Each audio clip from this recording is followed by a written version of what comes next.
Hey everybody, it's Drayton from Scale Trains, and this is the AC4400 product overview video. We've got some really awesome road names and paint schemes here in the first run of this amazing rivet counter model, so you're going to want to tune in. Stay tuned.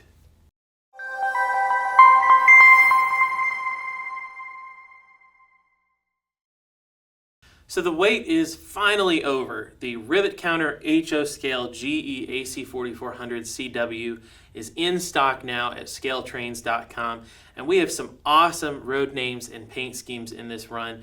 Road names that modelers have wanted for over 20 years, and we're really excited to be able to offer these. So one road name that comes to mind right off the bat is Union Pacific. Built between 1994 and 2004, Union Pacific rostered 1,338 AC4400s, more than any other railroad. And in this run, we're offering several different road numbers, some for you guys in the 90s who model with the red sill stripe. And of course, we have some later versions with the yellow sill stripe for you guys who model 2007 and beyond.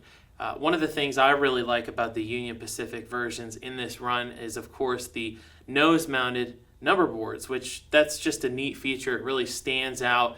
Of course, you've got all your railroad road number and air-specific details. In addition to the LED lit number boards, you've got LED illuminated headlights, ditch lights, directionally lit headlights. Of course, you've got your walkway lights. The same features that you've gotten used to with our Dash 9, you've got it here with our Union Pacific AC44s.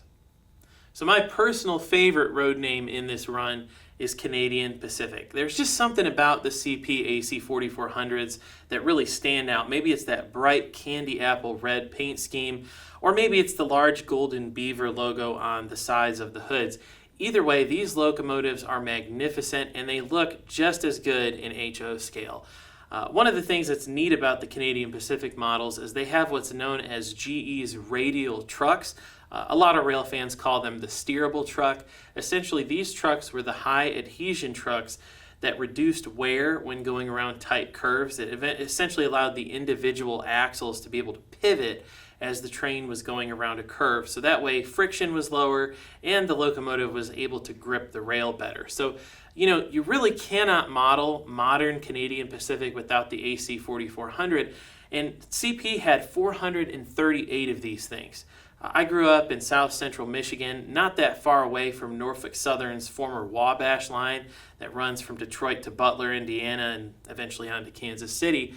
But I remember seeing a lot of Canadian Pacific trains running on that line when I was a kid. And, Canadian Pacific has trackage rights over that line as they go from Detroit to Butler and then on to Chicago. And I remember seeing these AC44s on virtually every train that came through. So to be able to see them in HO scale form is really neat. Another thing I really like is the railroad road number and area-specific details. Like the Union Pacific, you've got the nose-mounted number boards, which is a really cool feature. As we mentioned, the radial trucks. But one of the road numbers in this run features the unique Musical Ride logo. The Musical Ride is an event, a festivity of sorts that's put on by the Royal Canadian Mounted Police, and it's celebrated every year, essentially kind of remembering and honoring the fact that the Canadian Royal Mounted Police helped settle the Canadian West. It was a lot like the American West at the time. It was truly the wild, wild West, and thanks to the Royal Mounted Canadian Police, the western portion of Canada was able to be settled, and eventually it led to paving the way for the Canadian Pacific to reach the Pacific Ocean. So that road number features the Musical Ride logo. On one side it's in English, on the other side it's in French. Currently, all of those road numbers are sold out, but we expect more to become available once pre-order reservations expire. So make sure you click the link in this video description to see which road numbers are available for Canadian Pacific. So the next road name that we're going to take a look at in this run is, of course, CSX Transportation. In the early 90s, most of CSX's business was coal, and they were really in dire need for reliable, high tractive effort locomotives. The AC44 was the locomotive that they were looking for. They had a lot of older locomotives that they'd inherited from the family lines and the chassis system, and it was really a mess. They had all these different locomotives, all these different classes. Being able to maintain them was kind of a challenge because you had to have so many different locomotive parts, and it wasn't really a uniform fleet. So when the AC4400 came to market, CSX jumped on it. The prospect of being able to handle heavy, long coal trains with, say, 2 or 3 locomotives as opposed to 6 SD40-2s was an attractive prospect for CSX.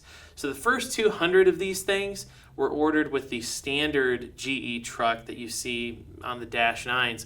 Later versions featured the radial trucks or steerable trucks, which we'll offer in a future run. So, we've got a lot of questions about that. Why did you guys pick the earlier versions?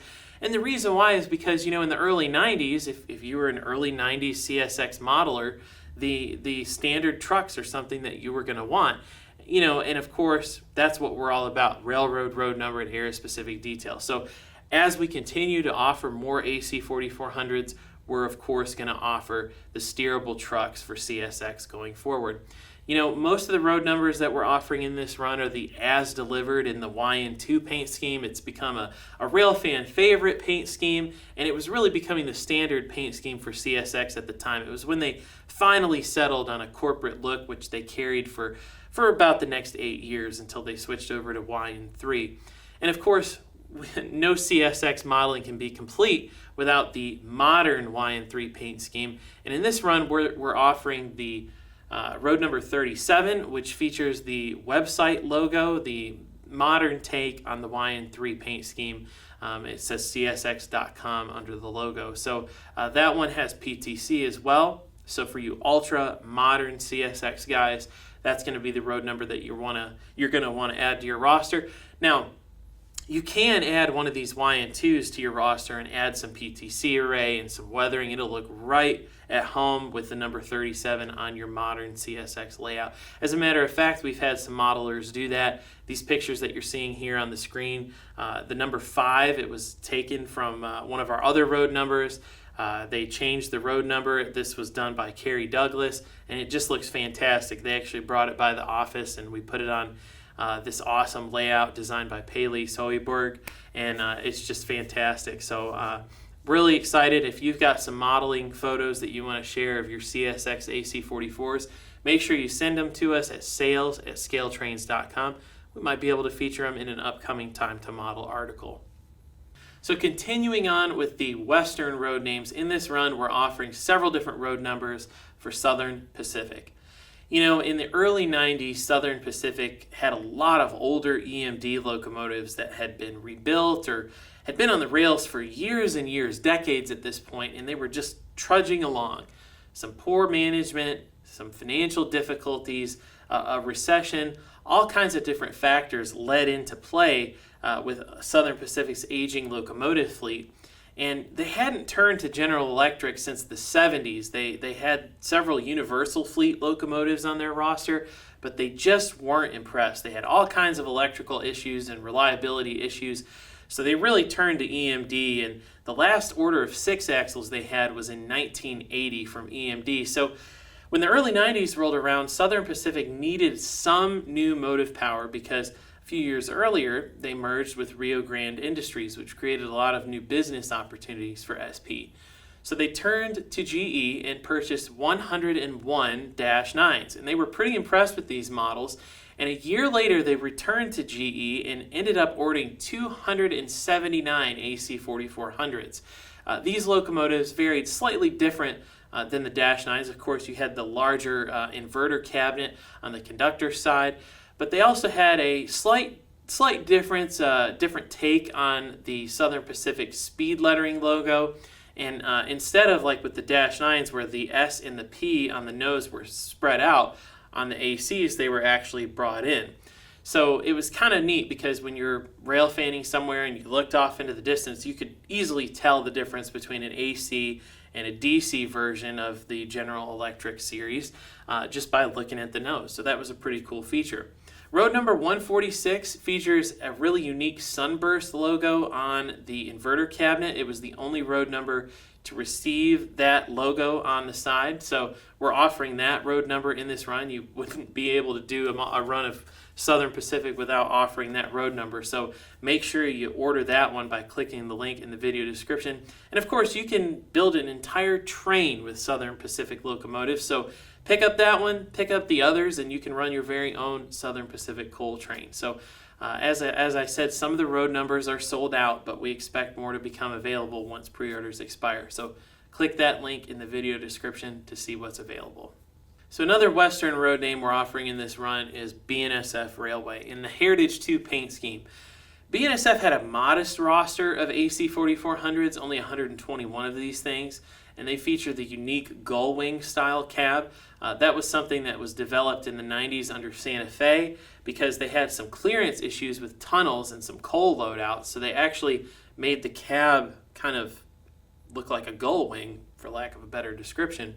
And that feature is implemented here as part of our railroad road number and era-specific details. So, while they aren't as common as the Dash 9s, it's kind of a unique locomotive to have on your roster. It blends right in with the Dash 9s, and we've offered so many different road numbers and paint scheme variations of those. So if you want to kind of round off your BNSF roster, this is the perfect opportunity. So again, click the link in the video description to see what's available. Order BNSF today.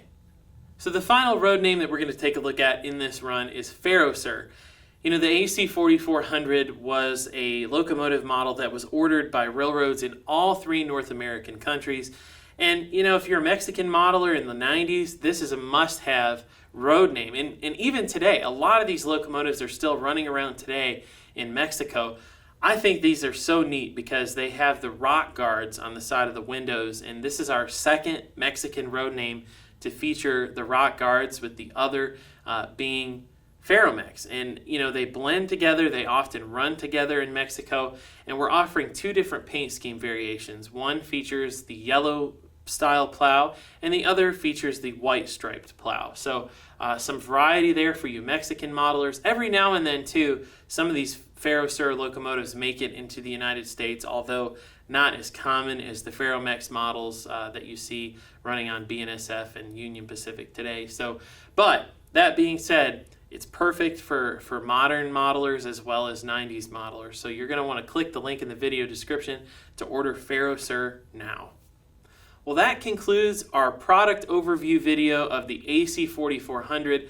And folks, this is just the beginning. There's a lot of great road names and paint schemes in this run, but there are so many others. We're just scratching the surface on this locomotive, and it really fills a gap in the market that's been absent for the better part of 2 decades. Now with the correct headlight placement, number board placement, the different types of trucks, this is what Rivet Counter Quality is all about, and we're excited to bring that for your favorite road names and paint schemes. It's really important to get those details right, and that's what we're committed to here at Scale Trains. So, if you want to stay informed and you want to be the first to know about future runs of the AC4400, visit scaletrains.com. At the bottom right hand of our homepage, enter your email address. You'll receive our weekly newsletter, which has a lot of really great information that we usually don't publish on social media. It's kind of a insider access to thank you guys for being our loyal customers. We put a lot of great information in there about road name history, individual road number history. We talk about paint scheme variations, what kind of eras that you would consider modeling. It really helps narrow your interest, because there's so many different things that you could model, and that's what the newsletter is all about, is educating, not just selling. So if you want to learn more about your favorite railroads, make sure you subscribe to our newsletter. Also, don't forget to subscribe to our YouTube channel. Hit that button, ring the bell to receive notifications every time we upload an overview video or spotlight series video, even time to model content. So with that, guys, thanks so much for tuning in. We'll see you next time at Scale Trains.